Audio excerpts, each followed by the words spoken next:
Hello, everybody, and welcome to our second seasonal briefing for media. Thank you so much for joining us today. Just a few housekeeping notes, particularly for those who are joining us via Zoom. Please keep your mic muted while you're on Zoom to avoid audio feedback. This briefing is being recorded and will be made available on YouTube later today, hopefully, including questions and answers.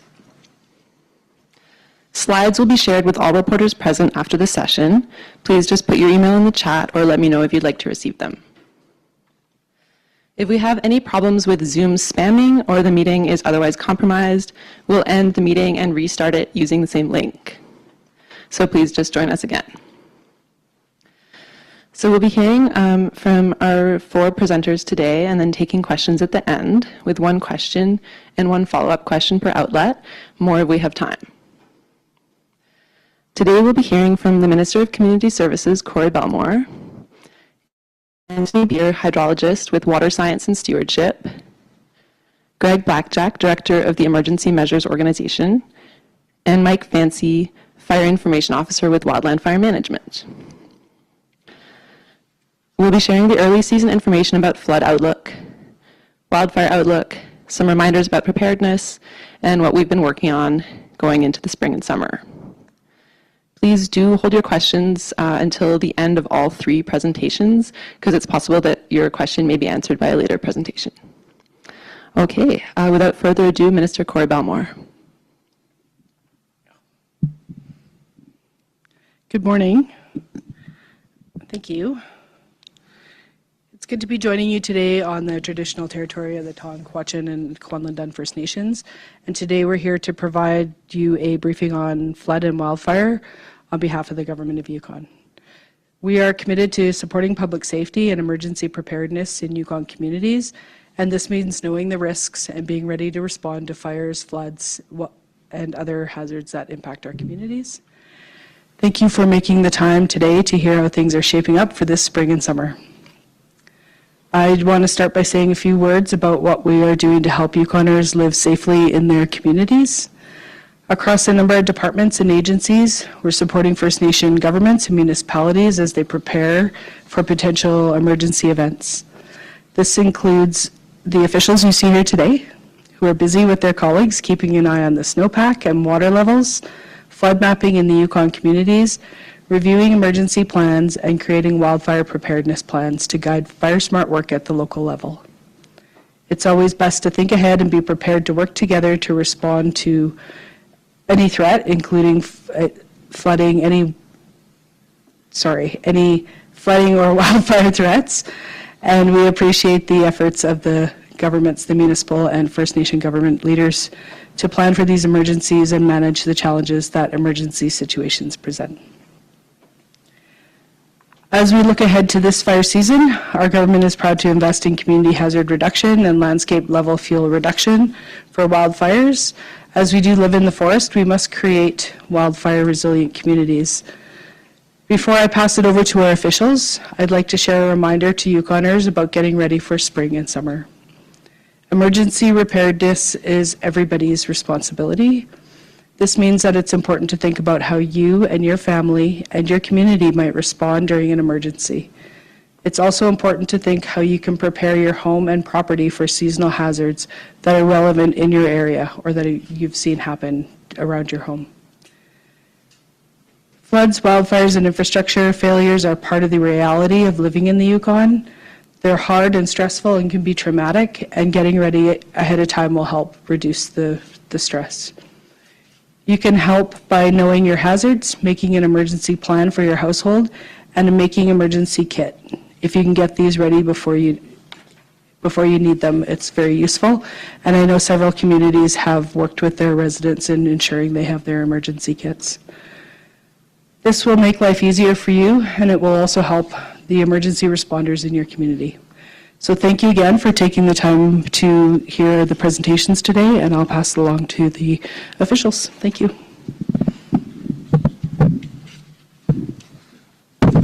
Thank you, Minister. Thanks for being here. My name is Anthony Bier. I'm a hydrologist with Water Science and Stewardship of the Department of Environment, and I want to acknowledge that The spring flood potential forecast is informed by data and information that we collect from the traditional territories of all Yukon First Nations, as well as some in northern British Columbia and Alaska, as well as being informed by our conversations with local municipalities and First Nations as well.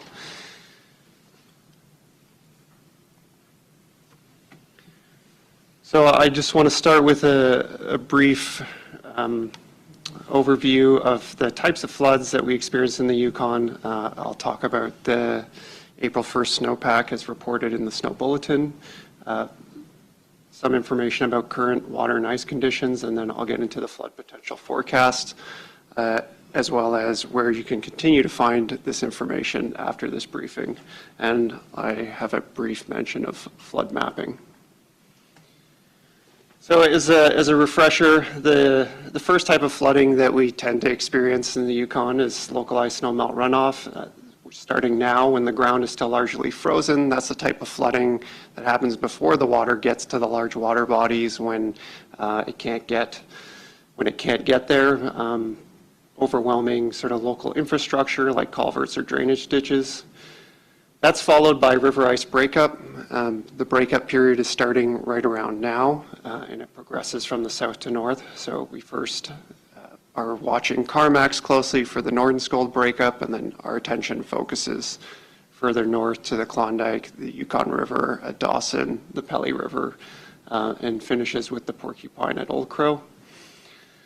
And that is the type of flooding that our flood potential forecast addresses, as well as the next category, which is the peak snowmelt runoff, which we call spring freshet. So when rivers and lakes peak in response to the period of greatest snowmelt runoff. That's followed later in the season by summer glacial peaks on systems that are heavily glaciated. That includes rivers in the southern lakes and the southern lakes themselves, as well as the Alsek and White River drainages. Summer convective storms can also cause flooding, in particular when they have a compounding factor like a beaver dam that fails or a culvert that gets clogged.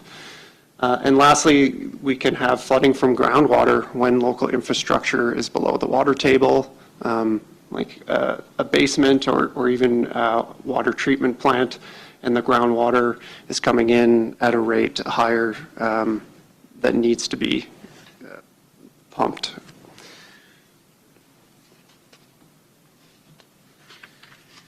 So this is the snow water equivalency map, which represents the snowpack in millimeters of water if the snowpack was melted for April 1st. So this is informed by the surveys that are carried out in the last week of the month. Those surveys, as a reminder, will be carried out again, and we will issue a May 1st snow bulletin in early May. So you can see that we have a concentration of snow from Beaver Creek to Watson Lake. That's the band where we have the highest relative snowpack, and it's spilling over into some of the adjacent basins as well. So it's above normal to well above normal across the territory. The highest snowpack is in the White, Central Yukon, Teslin, and Liard basins. Stewart is the sort of the outlier there. It has a slightly above normal, but we say a close to normal snowpack at 108%. For a comparison, how 2026 compares to other years, well, in 2021 we had very high snowpack across the very south of the Yukon, particularly in the Coast Mountains, draining into the southern lakes. And we have a lower snowpack in those areas this year, but the pattern of snow is similar to 2022, in which we broke many basin records and had record flooding in many locations, but the absolute quantity is much lower than 2022. So currently, most rivers in the Yukon are above normal with their winter base flow. So that's the low point of the year is right around now when rivers have, the water table has dropped to its lowest point and the flow is the lowest of the year. The Liard Basin and the Nordenskjold River are close to normal. They're the kind of two exceptions. And we had a late onset of freeze up, a warm fall, but that freeze up was followed by heavy snowfall in a lot of places, and the ice thickness measurements that the Water Survey of Canada takes have come back close to normal in places where we had heavier snowfall, and a bit above normal in places where we've had less snowfall. So the Pelly River, the Porcupine River, they both have above average ice thickness, but on the Yukon River main stem, closer to average. They are just point measurements.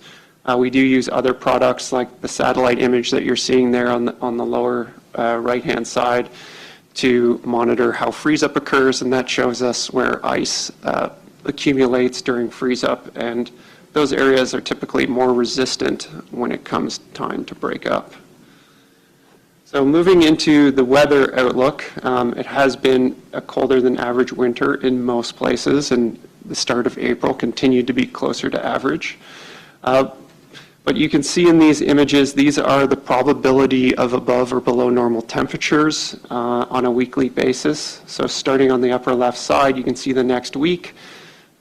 Still a bit cold in the far north, but that warmer than average signal is creeping in. The following week, we have warmer than average for most of the territory. That pattern continues into the week after to a weaker extent.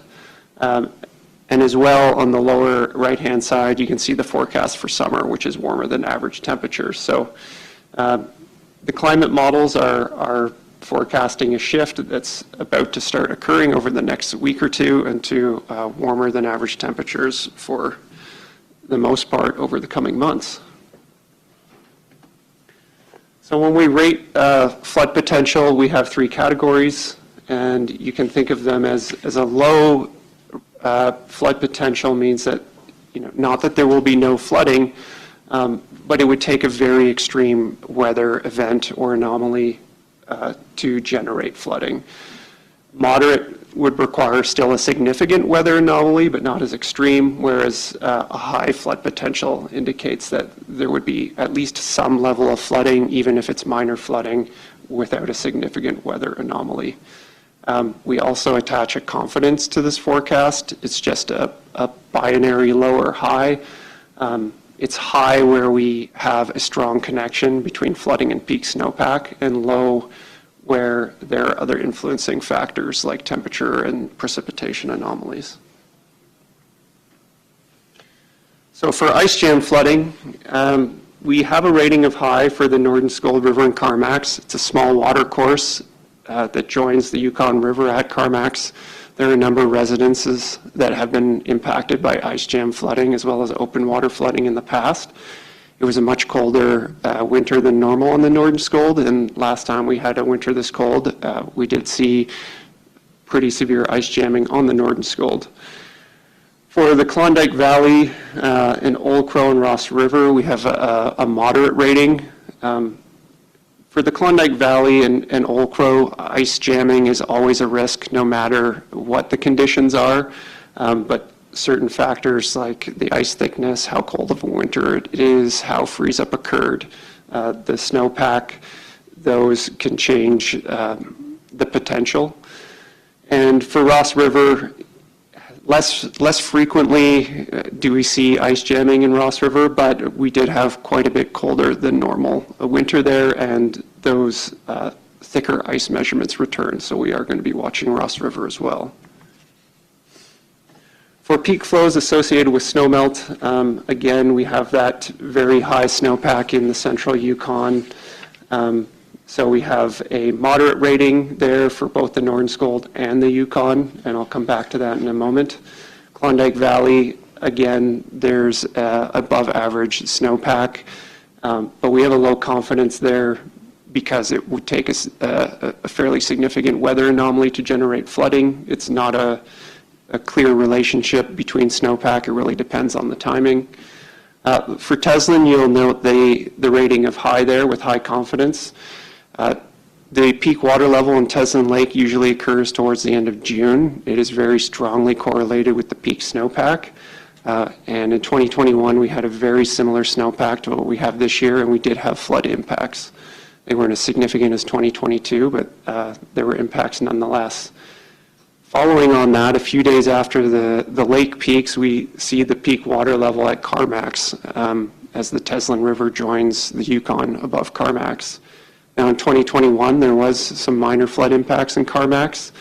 There was much higher snowpack in the upstream Yukon River Basin. We have a lower snowpack this year, so we may not see as high water levels as 2021. But again, there's some dependency on the timing of melt and whether we have compounding factors like a well-timed precipitation event. And Upper Liard also has a well above average snowpack. Now, like some of these other watersheds, bigger snowpacks than we have this year have failed to produce flooding at Upper Liard, where lower snowpacks have produced flooding. So there's a lot of uncertainty there, and it generally requires a fairly significant either well-timed warm anomaly or precipitation event to reach flood levels at Upper Liard. So you can follow along as things evolve on the Flood Hub, and you can see the landing page there on the left-hand side and the current situation on the right-hand side. The current situation is under the forecasting tab, and when there's an active advisory, we update that daily. It focuses on the active advisory, but has conditions right across the Yukon. As well, you can find our advisories there. You can explore data and find information on flood mapping. A reminder, we have 4 different types of advisories. So the traditional high stream flow, flood watch, flood warning, represents the progression of water levels from high stream flow is they're going to get higher than usual, but probably little to no flooding. Flood watch means that we have conditions evolving where we could see flooding very shortly, and a flood warning is we're confident we're going to see flooding in a short period of time. The ice advisory is something we release as we near breakup on these systems where ice jamming can cause flooding. And we try to get those out sort of 5 days, a week before the breakup occurs, just to give people a heads up that the ice has become unstable, it's starting to move, and ice jamming could occur at any time.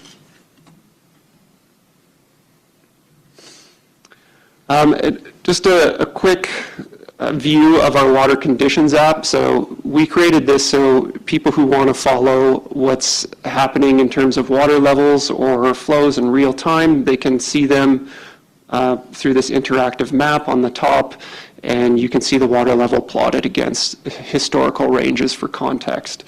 As well, the Water Data Explorer is more data rich. People can create all kinds of plots, download data, view data in table format, and so on for people who want to get deeper into it. And I just want to plug our efforts in flood mapping here. Later today, or maybe even right after this session, we will have final flood maps for Dawson City, the Klondike Valley, and Upper Liard on the Flood Hub, and the other communities which have completed flood mapping are Carmacks, Old Crow, Teslin, and the Southern Lakes communities, and those are all available on the Flood Hub and have been for some time. So to summarize, across the territory, we have above to well above normal snowpack, and we have flooding concerns, of course, related to localized snowmelt in the areas that have these high snowpacks, including Whitehorse, as well as concerns for breakup and freshet. But our areas of greatest concern are Teslin and Carmacks for freshet flooding, and of course, elevated concern for the Klondike Valley, Ross River, and Old Crow during breakup, and then as well as Klondike Valley and Upper Liard for freshet. And high gradient streams crossing roads and highways are a concern as well in these areas of high snowpack. But as always, the timing and progression, as well as precipitation, are critical ingredients for flooding, regardless of what the snowpack conditions are. And again, the May 1st bulletin will provide an update to this information in early May. And with that, I'll hand it over to Guillemot. Thank you.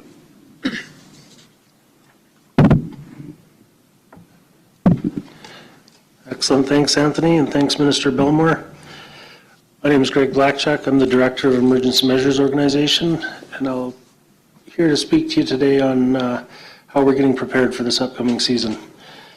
So, as you know, the Emergency Measures Organization coordinates Yukon government's response to any major emergencies, and we work closely with our municipal government and First Nation government partners to respond to keep Yukoners safe. As you know, all governments, municipal and First Nation, are responsible for having an emergency plan, and our planners up at EMO support that work and manage planning for unincorporated communities as well. Getting ready for this season, our planners have been getting out on the road to the communities to try and get as much planning and exercise work in as possible before we go into this season. Some examples of that in the last couple of weeks have been, we've had planners up in Old Crow working with Fancie. We've had planners in Dawson working with Trondequitchin First Nation and the City of Dawson in partnership, as well as out in Carmax and Little Salmon Carmax First Nation, Haines Junction and Champagne-Ajac First Nation. And on that note, one of our planners is up in Haines Junction today doing a tabletop exercise with those governments. Upcoming community work includes visits to Teslin and Watson Lake, Faro, Liard, Carcross, and Tagish. And this in-person work is in addition to the online meetings we've already initiated. And of course, we continue to work with our partners in Whitehorse in the Emergency Coordination Group, which includes the City of Whitehorse, Wildland First Nation, Tonquechong Council, all first responders, as well as our critical infrastructure suppliers. We also work internally on training across Yukon government to help support our response to emergencies and coordinate our government departments better to support municipal and First Nation governments. We also connect with our neighboring jurisdictions to plan for providing supports if needed. We meet with Emergency Management, Climate Readiness, BC, to prepare if their northern communities need to move north in an evacuation, or if we need to seek supports from the south for our southern communities. And we also meet this week with our Yukon Federal Coordination Group. This is a group made up of any federal departments that are located in the Yukon, and they help us with planning, but they also provide us a list of their resources that may be available when we're facing an emergency. So on to our emergency response preps for this year. And like Anthony said, when there's an above average snowpack or a higher flood potential in the spring, we work first with the communities most at risk, and we help update their response plans. This work includes pre-positioning our sandbags and other materials for flood response should they be needed. And we have a good supply of flood response materials in our warehouse in Whitehorse. Includes 40,000 burlap sandbags, 350,000 poly sandbags, 70,000 feet of poly roll, and about 15,000 of the large super bags. And these can be dispatched out to local governments if needed for an event. Our sandbag machines have been serviced and they're ready to be sent out when requested across the territory. And like I mentioned before, we will service the communities at highest risk first. So going by the schedule as laid out by Anthony, we'll be sending our supplies. We had EMO staff in Mayo last week for emergency planning with the community and Nachonak done, as well as Yukon Energy. And the tabletop that they planned up there was for a Wareham Dam spillway failure, and working on how to prepare the community in an event such as that.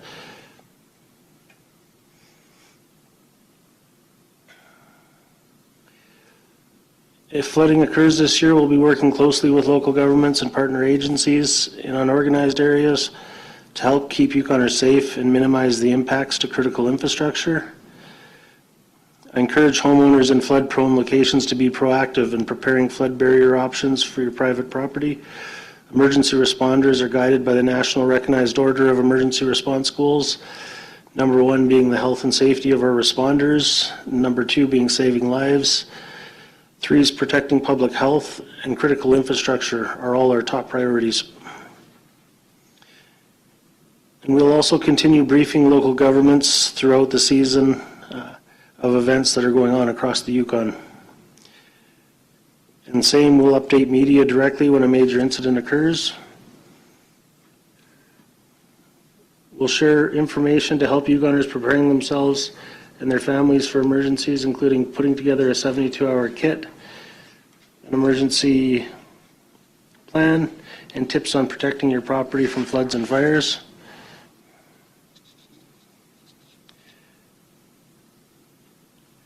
Another important tip for personal preparedness is understanding your insurance policy.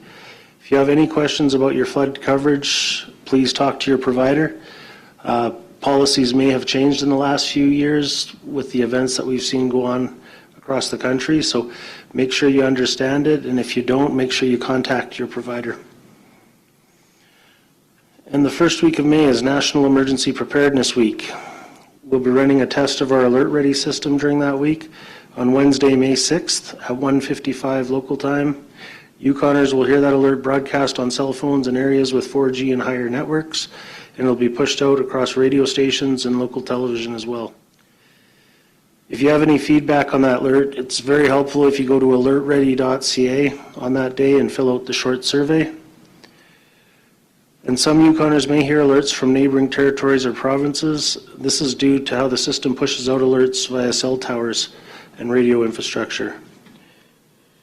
If you spend time outside of cell service or in a 3G zone, we recommend downloading the free Alertable app. It's not affiliated with YG, but it receives alerts through Wi-Fi or any internet connection and can be a good backup option. I also like this option because it allows you to monitor events in other areas. So if you have, say, Vancouver Island and you're following events in that area, you can get those alerts as well. And Yukoners can always visit preparedyukon.ca anytime for guidelines on building a kit and making a plan, as well as seasonal tips. Emergency information can always be found online at www.yukon.ca/emergencies, where you'll find links to the Flood Hub, 511 for highway information, and other emergency information. Yukoners can also follow us on Facebook at Yukon Protective Services. And that's about it. I think I'll leave it there for today.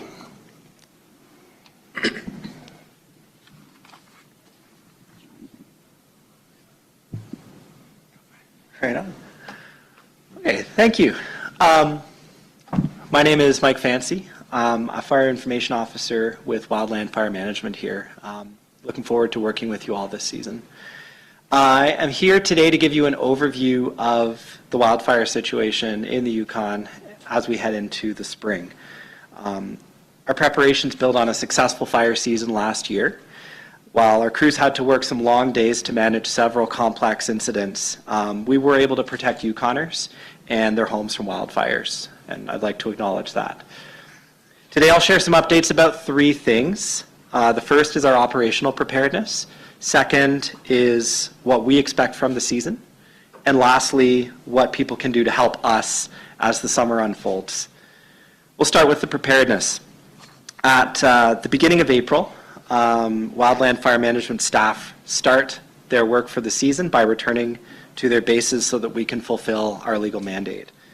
Our 27 crews work from 6 regional fire centers across the territory, and they're backed by a dedicated support team that includes logistics staff, business services, operational support, and aviation resources. That includes 2 air tanker groups.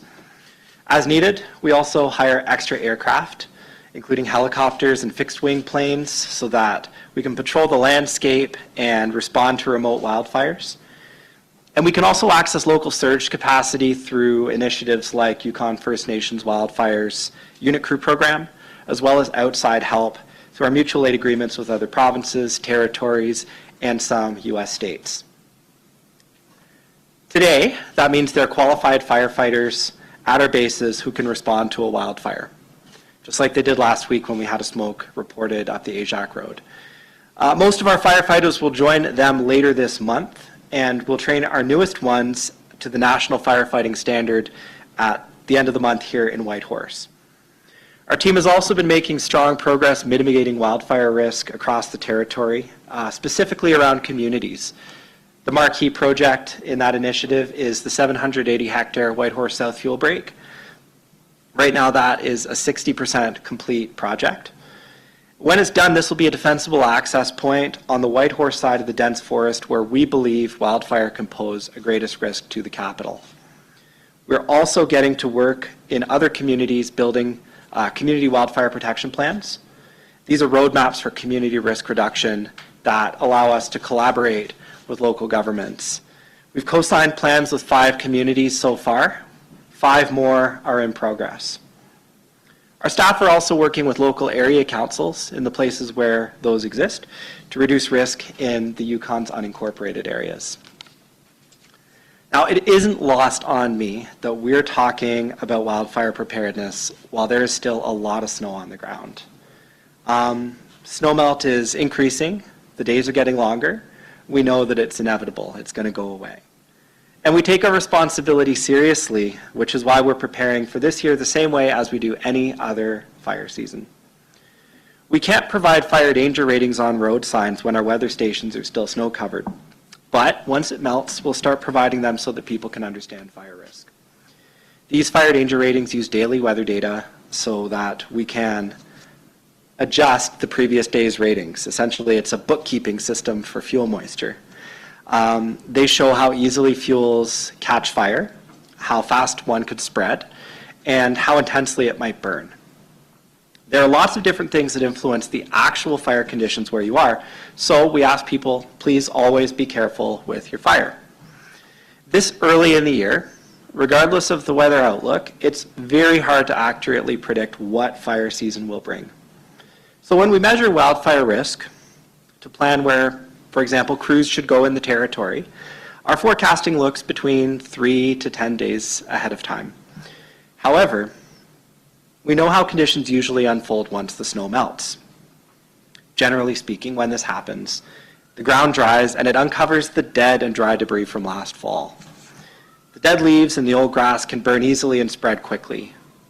And that usually means things like campfires that escape a person's supervision, burn piles that go a little bit too hard, can quickly become uncontrolled wildfires that become the primary cause of our responses in the spring. So that's why in April and May, we prioritize prevention messages as opposed to in July and August. To reduce this risk, we're going to conduct our annual Whitehorse Spring prescribed burns to remove dead, dry grass from sensitive areas of the city. And as the snow melts, we're going to do more to advertise these burns. Please remember that all prescribed fire takes place under strict safety and weather conditions. We're going to communicate extensively about where and when any prescribed fire will take place to make sure that people are really well informed about what's happening and they understand why and how. Once new grass starts to grow and replace that dead and dry, the fire risk starts to decrease. However, longer days usually also lead to drier conditions. Again, we're speaking in generalities. So it means the lightning storms that can take place around summer solstice and Canada Day can quickly turn into challenging situations if they ignite fires near communities. And this is why our team of experienced duty officers use our internal weather forecasts and our planning systems to pre-position fire crews in the places where they'll be the most effective. Again, if we don't have enough crews, we can ask for help through our external partners. Let's talk about what people can do. Wildfire management is a team effort, and the most important thing that people can do to reduce wildfire risk anywhere in the territory is spring fire smart work. I can't emphasize this enough. The work that we do on our homes is going to have the greatest impact on their survivability during a wildfire. Fire embers blown from a nearby fire into the yard are the reason this is the case. People can download a homeowner's manual that talks about all the fire smart best practices on yukon.ca, and it has lots of tips about how people can take action to reduce this risk. There's also a Fire Smart Festival happening this Friday and Saturday at the Beringia Center. I'm very excited for it. It's a lovely collaboration with the Wildfire Awareness Society and the City of Whitehorse. People are going to have the chance to learn important lessons about wildfire resilient communities and pick up one of those Fire Smart manuals. Pizza lunch on Saturday, childcare provided. It's going to be a really fun event. Please come.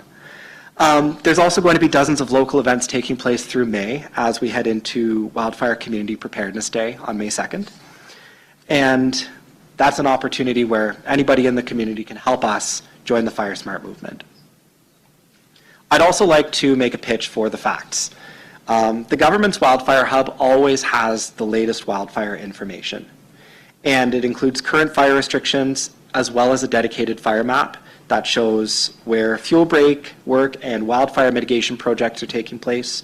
If you need firewood, you can see where there's firewood on that map, and you'll also be able to see prescribed burns on that map. And lastly, if you need to speak to a fire information officer, you can just call or email us. Our phone number is 867-393-7415 or yukonfireinfo@yukon.ca. So thank you so much for your time, and like I said, I'm looking forward to working with you this summer. Okay, thank you so much, Mike, and to all of our speakers as well. Looks like we have a good amount of time for media questions, so I'm going to start with folks in the room, and then I'm going to head over to the outlets that have joined us on Zoom. So we'll do one question and one follow-up question per reporter, and then we'll see how we're doing for time at the end of that first round. Let's start with Dana for CBC, and then we'll go to CKRW, and then Yukon News. Okay.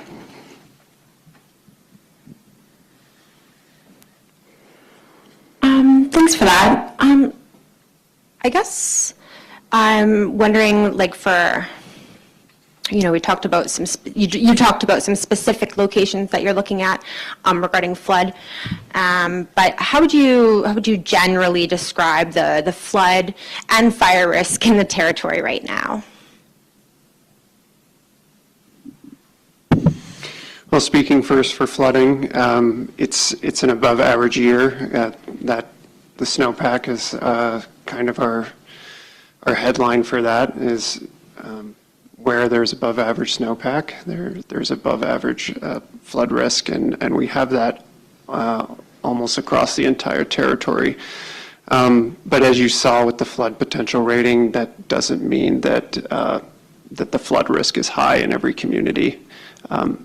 By and large, the Yukon has a relatively low flood risk when we compare to other provinces and territories in the country. So we still have a low flood risk in a lot of communities. Even an above average snowpack is unlikely to produce flooding in many locations, but we've highlighted those locations where there is an elevated risk. Dana, today there's low fire danger across the territory. Okay, thanks. Follow-up question from CBC. What has really changed since the last update that was given?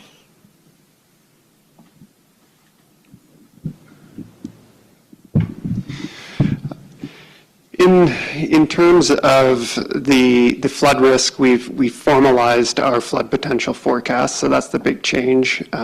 That early season snowpack gives us a good indicator, but by April 1st, on average, we have the peak snowpack, so that's the highest snowpack that we measure in our 3 surveys, and that's the one that is the most informative for our flood potential forecast.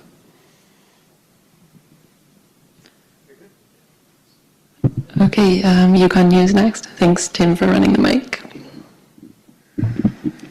So I just wanted to know what pre-season mitigations are taking place, particularly in those high-risk flood areas, and then also for wildfire.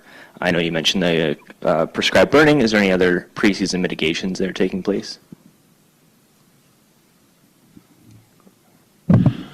Like I mentioned earlier, our planners are getting out to as many communities as possible, updating plans and then exercising plans if they have time to get to that in the communities.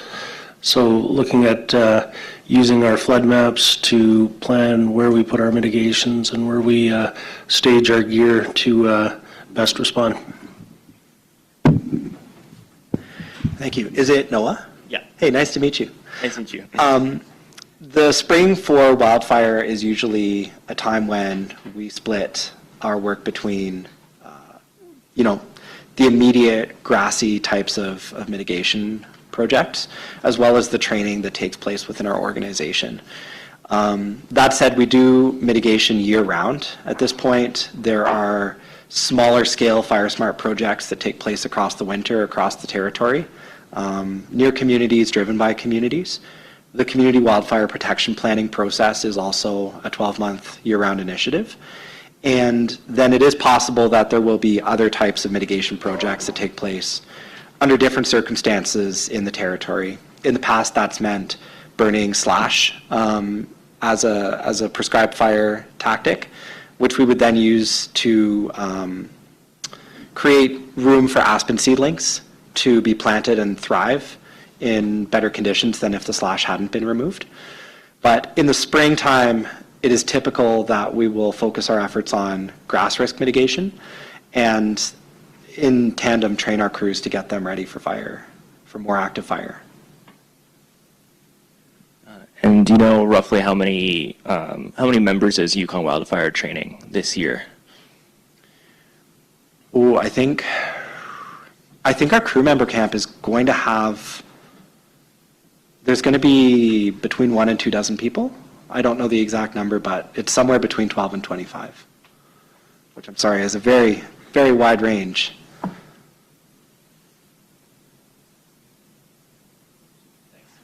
And that doesn't include, that's not all the firefighters. No, that's the initial attack firefighters that we're training for our 28 initial attack fire crews. Okay, thank you. I'm going to move to the people on Zoom. So as far as I can tell, we have Aurora Boreal, CP, Radio Canada, and someone from CBC. So I'll start with Aurora Boreal and then go down that list. I don't have questions, thank you. Oh, just one. Oh, no questions? No, thank you. Okay, thanks, Marion. Ashley? So you talk about how the way melt happens is going to be critically important in deciding, how bad the flooding actually is. But you've also said that March is expected to be unseasonably warm. So I guess the question is, what's the worst case scenario for March? How would March have to get to be a flooding problem? And just clarifying, you mean May? Sorry, yes, I do. Cool. Anthony? Thank you. Yeah, the above normal temperature forecast for May could indicate a higher risk, in particular for those breakups.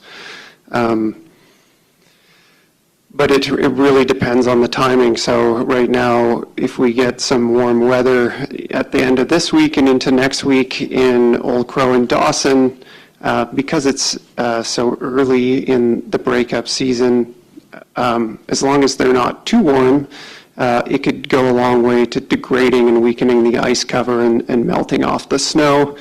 And then it could get a little bit cooler again, and then that would be a good scenario for a gentle breakup. Now, if we get a really intense warm-up that is prolonged, that could lead to an early breakup when the ice is still relatively intact and strong and lead to more severe ice jamming. So at this time, we really get into watching not so much the seasonal forecasts, but looking at the higher resolution 14-day forecasts to inform the risk. So we're just starting to hit breakup window with the end of those 14-day forecasts, with the exception of the Nordenskjold.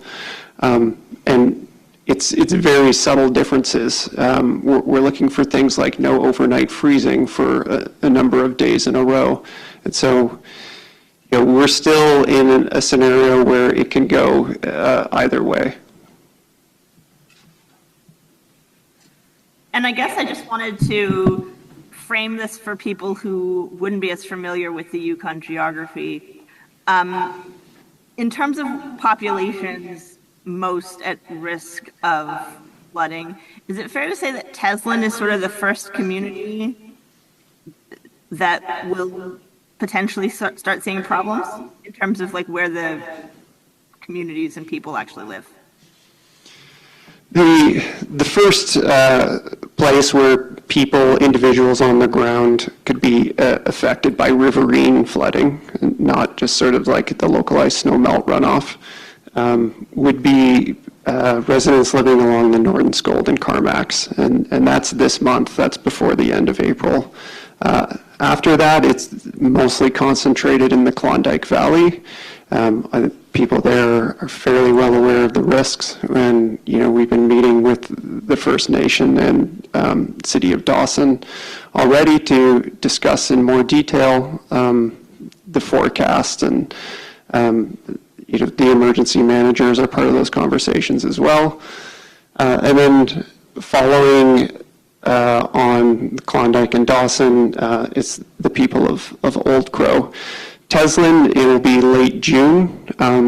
I should mention that Teslin has done some of their own permanent mitigations since the previous flood events, so they are in a better position to manage flood impacts now than they were 5 years ago.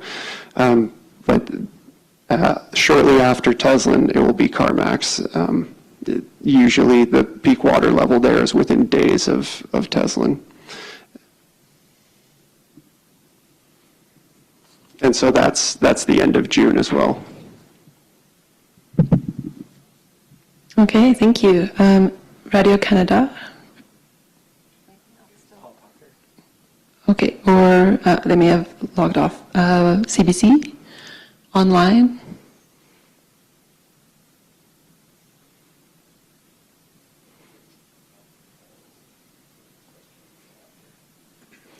Okay, question in the chat. What would the ideal water conditions be for the weeks ahead weather conditions be for the weeks ahead to minimize flood risk? Another one for Anthony, I think. Yeah, the ideal conditions, and over the past week or so, they've been actually pretty ideal, and that is we get positive daytime temperatures, in the high single digits, low double digits, with overnight freezes. Ideally, that slows down the snowmelt, gives water time to infiltrate.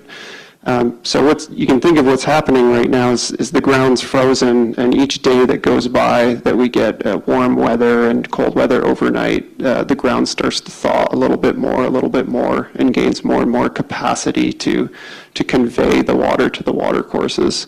So, yeah, having a slow, steady warm-up with no sudden, if we get temperatures in the high teens with no overnight freezing for several days, that's enough to trigger breakup. And if we haven't had sufficient melt before then, it can be what we call a dynamic breakup, where the sheets of ice are still relatively strong as the water rises and breaks them up, and then they're more prone to jamming.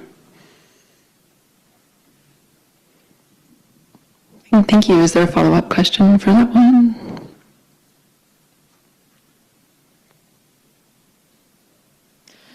Okay, I think we have time for just one more round of questions. So like one question from each reporter, and then we'll wrap up to try to finish on time. Starting with CBC in the room. You talked about Carmacks, Klondike Valley, Teslin, as places in terms of the order of potential events. But where is the Emergency Measures Organization? Where is the Emergency Measures Organization focusing its efforts right now, and how does it compare to previous years? Thank you. Quick answer compared to last year. Last year, we didn't really have the same sort of flood risk. So that's why the planners are getting out to the communities as much as they can before we get busy. We spent up most of last season supporting Wildland Fire in their efforts across the Yukon, and now we're facing flooding to start the season. So we went up to Old Crow and Dawson first because we understand the risk for ice jam flooding in those communities. There's great partnerships there that are working together to protect their communities, and we also acknowledge the risk in Carmack, so we work with Osam and Carmack First Nation and the village of Carmack as well. But we're trying to get out to as many communities as we can. We have 4 planners on staff, and just try and use this time before we get into responses as best we can to help support communities. Okay, CKRW, still nothing? Okay. Yukon News. So I know you talked to Mike about it's hard to predict wildfires more than like 3 to 10 days out, but do you know kind of roughly how does previous like particularly bad fire seasons, how did those snowpack years compare to this higher snowpack year this year?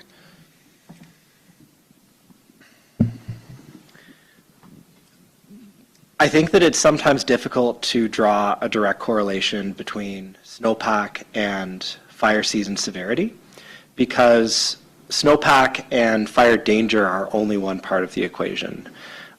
We are always interested in looking at the potential conditions that could lead to wildfires on the ground. We also recognize that wildfires need an ignition, and so in the past, because so many wildfires in the Yukon are caused by lightning, we are also really invested in tracking unsettled weather across the territory and looking at lightning potential to couple with dry ground, or the lack of dry ground, as you will, in order to understand the likelihood that fires are going to ignite. So while it's useful to ask that question, I think sometimes we can fall into a trap where we see dry conditions, but without the lightning storms that generally drive our fire conditions, it might not necessarily mean that there's going to be a bad fire season. Okay, thank you. Back to the Zoom. Do we have any final questions from Aurora Boreal or from CBC on Zoom? No, it's all good for me. Thank you very much.